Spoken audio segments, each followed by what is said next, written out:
She was 30 centimeters above my face, her jaw hanging by a single tendon, her eye sockets black and hollow, and she was wearing my dead mother's face, and she told me to lie still.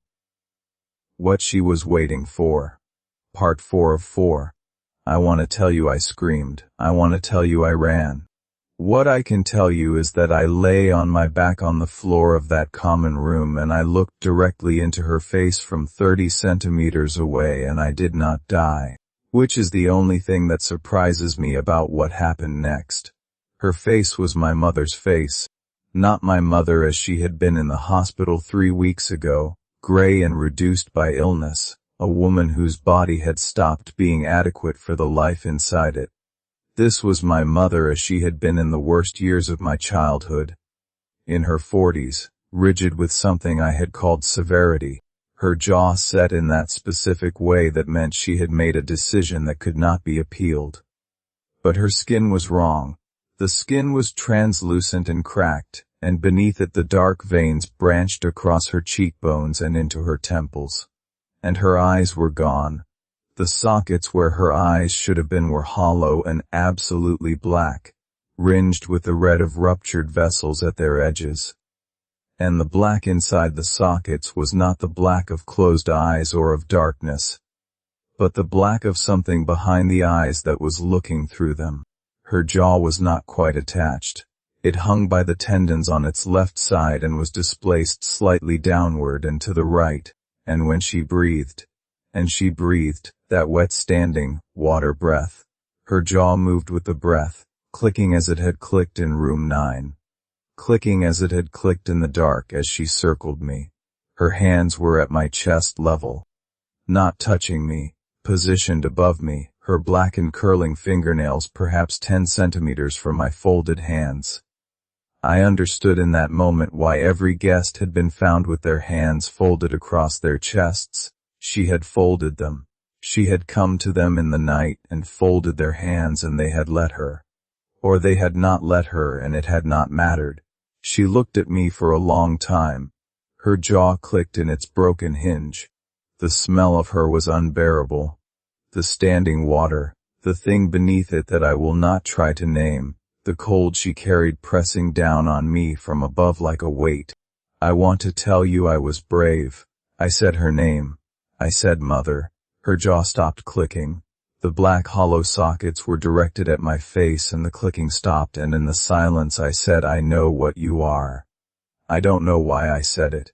I said it because it was true. Not my mother. Whatever had inhabited my mother for the years I could not bear to return to this building.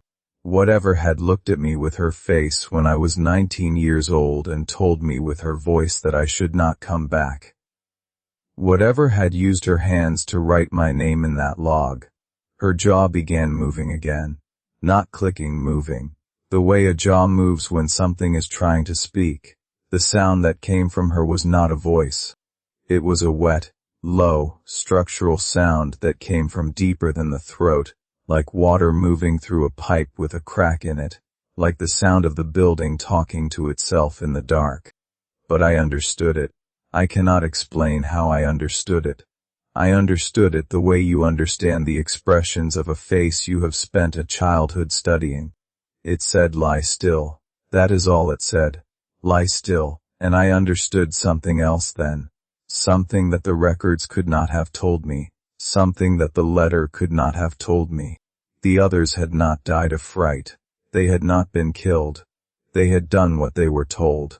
They had lain still, and she had folded their hands, and they had gone.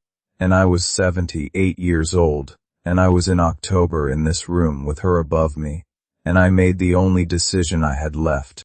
I rolled. I have an artificial hip. I have arthritis in both knees. I have not moved fast in 15 years. I rolled off the floor cushions and I hit the tatami and I felt the hip screaming and I did not stop. I scrambled on hands and knees toward the front door, and I heard behind me a sound that I will not describe. Because I have no words that fit it, and because the words would be inadequate and the inadequacy would be worse than the silence. I got the front door open. I got outside. The gravel of the parking lot was wet. It had rained while I lay in the dark, and the road. I did not think about the road. I got into my car with my hands shaking so badly I could not find the ignition. And when I did find it, and when the engine turned over, I drove. I drove the mountain road in rain, in the dark, in October, on a road that was already beginning to run with water at the edges. I did not look in the rearview mirror for the first 10 minutes. When I did, there was nothing behind me but the dark and the rain. At the first switchback I stopped and I sat shaking in my car and I breathed. I drove the rest of the way down in daylight. I did not look at the building as I left. I have not been back. I am telling you this from my apartment in Matsumoto, which has no stairs, and where I have left every light on every night since October. The estate was handled by a lawyer. The building has been sold. I do not know to whom, and I did not ask, and I will not ask. I keep the caretaker's letter in my desk drawer. I have read it perhaps 40 times. I keep reading it because of something I noticed on the third reading, something I should have seen immediately and could not see, because I was not yet ready to see it. The letter is in my mother's handwriting, not a caretaker, my mother, written in the voice of someone standing outside events she was part of, written as a warning by the woman who had let it happen 7 times, written for a son she had not seen in years because she knew, as she died, that I would come in October, and that her name was already in the log. There are 2 sentences at the very bottom of the letter that I did not read that first night, because the lamp was dim and the ink was pale and because I stopped reading at the warning. They say I tried to leave once. It would not let me go, and I understand now why my mother spent 53 years in a building she never tried to leave again, and I understand what she was by the end. And I understand what she was trying to warn me about. Not the room, herself. She was not warning me about the thing in room 9. She was warning me about what she had become. And the last line of the letter, the one I had missed entirely, the one written so faintly it was almost invisible, said, "Do not come back in November. He eats in October, I collect in November, and today is the 1st of November, and today is the 1st of November. That's it for part 4. Follow Untold Lores for part 1 of our next story. Like and subscribe for daily stories.